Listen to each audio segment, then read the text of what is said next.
Oh, Because okay. remember, he's I guess that makes sense. He's like working on Earth Uh-huh. when.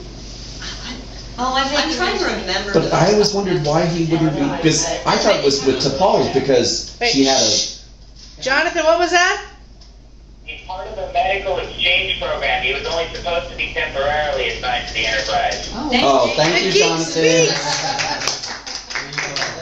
Thank you, Jonathan. Encyclopedia, we need you. Actually, right now I'm a rolling encyclopedia. Oh, are you driving? Why, are you on roller skates? No, I'm driving home, actually. You should not be driving it on the phone. At He the has same time, he don't has you? Bluetooth. Oh, see, I That's just because he doesn't brush often. It's on inside. Trust me, he does this all the time. So John, did you have a question for Bonnie, either about her work or John's? Or something personal about John. I guess I kind of called in to listen to everybody else. Could have called him out. Feel free to ask an inappropriate question about John. I'm always willing to share. I have an inappropriate question. Boxes are briefed. Oh, no, no. Is he a top or a bottom?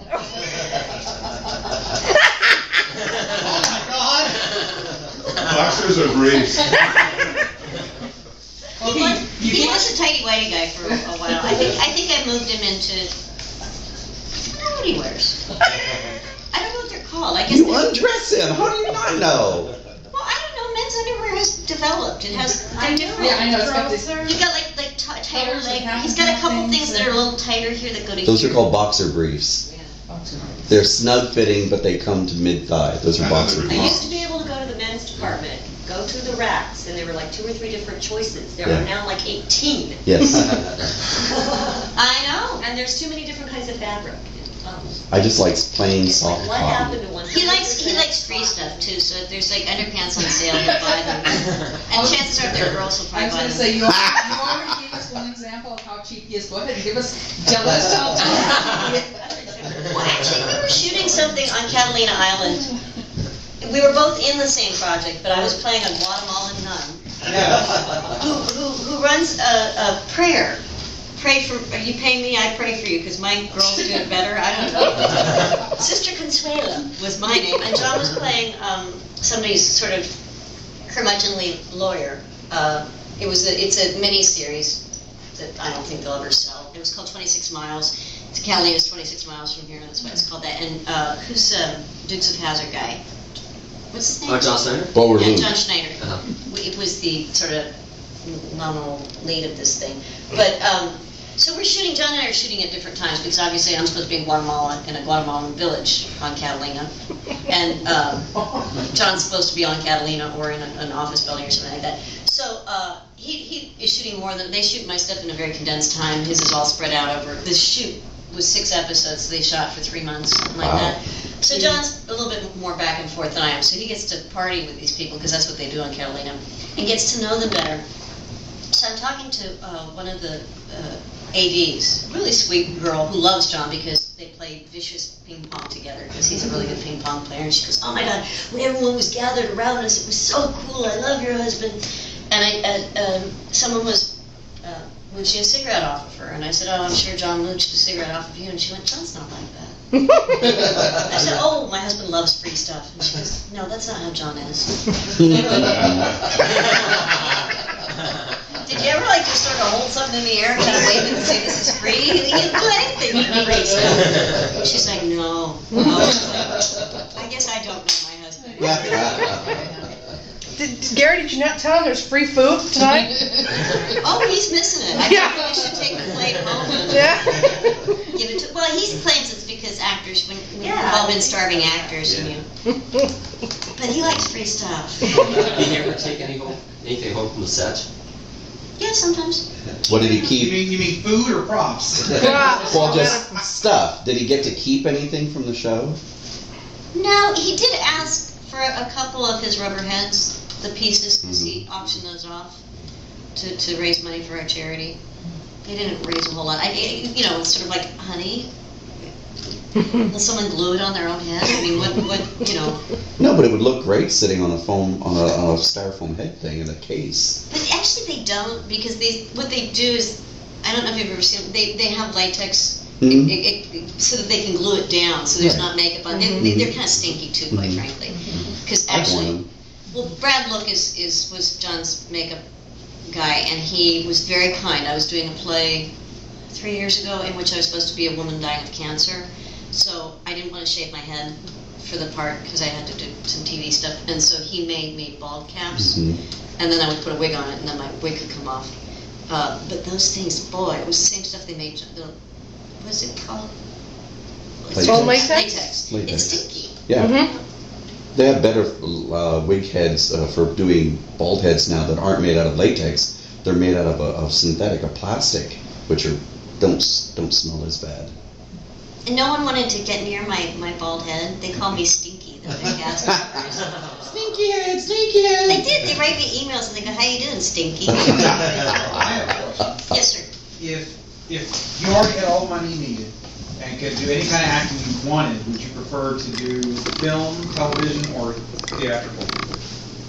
You know, that's an interesting question. Because, I loved theater. John and I both did theater. I didn't start doing TV and film stuff till maybe 9 years ago, and that was because I needed to make money.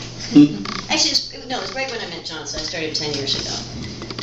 And I loved plays so much, but he and I have been talking about this a lot. It's hard to do them because as you get older, I don't want to do 8 shows a week. I'm sorry, that schedule is horrific. 5 shows, a Friday night, 2 Saturday, and 2 Sunday alone. You don't have a life. And I don't want to not see him. And it's very time consuming because you have to rehearse for about 5 weeks, 40 hours a week, and then you do the play and you can do the play. I did the Book of Liz here 2.5 years ago. That play ran for over a year. I only did 2 months of it. I couldn't. One gal did 7 months playing the same part. It was a fabulous part. It was a wonderful, wonderful part. She has some stamina. I know. Well, she was really happy. She wasn't married. I thought maybe that had been part of it. If it was a production if I could do a play with a director I love, probably with John, or if I could direct a play and work with John, and I liked the play, I'd want to do that. Otherwise, I think I want to do film's a little more. It's a little easier schedule. Unless you're working in Canada. Yeah, or else you're doing an indie film. I shot Sleeping Dogs Lie, and we shot it in 12 days. That was Bobcat Goldthwait. Oh yeah. I love I Bobcat. like him. He's funny. He is, and it was a mean little film. It's a sweet little film. He made it for $35,000. They sold it for $500,000, and it got distributed. He did it through Sundance, but we shot it in 12 days, and he's terrible. They needed they shot it at the producer's house, a lot of it at the producer's house, and they needed to shoot a scene inside a garage, and so they were going to use a friend's garage down the street, but he was a guy in the Goo Goo Dolls, and he got drunk and he didn't wake up In time. in the morning. They couldn't get him on the boy. phone, and the people across the street from the producer had moved out, and the new people hadn't moved in. So they tried the garage door, and it was open. So they shot in there for 12 hours. In some abandoned And garage. the people moved in like 2 days later. To this day, they don't know that they shot in their garage. That's funny. He needed a branch in a scene because it's a scene where there's a guy's chopping a big piece of wood. It's a very funny scene. And so the producer's mad at his neighbor, so he sent his gardener over to his neighbor's backyard, and they cut a big limb off the tree that's been annoying him, and they dragged that over because the neighbor wasn't there. They do all sorts of naughty things.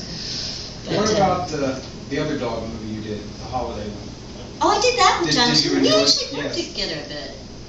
That was 12 Dogs of Christmas. That's What a bad was movie. the accent difficult to keep in, or is that just part of acting? Part of being able to sustain an accent? The accent that I had that makes no sense that I have in the movie because it was shot in Maine in 1930, and I have a Texas accent. I have a Texas accent because they said they wanted Dolly Parton to play the part when I auditioned for it. So I auditioned for it with a Texas accent, and I just kept it. It doesn't make any sense, but no, I enjoyed doing that. So for those who don't know what we're talking about, No, I that's don't 12 know. dogs. 12 dogs for Christmas. Is that right? The 12 Dogs of Christmas. It's if you like dogs, it's kind of cute. It's Disney and campy, but But- you play the town. Hairdresser with a heart of gold. The young girl in the film is related to you somehow. Was it made for theatrical or television? It was made for theatrical. It has been released on TV. It went straight to DVD. They wanted to sell it to Walmart, which they did. Oh. It was kind of a mess. Again, John ended up having to stand up for the crew and the actors because it was a man who shall remain nameless. He's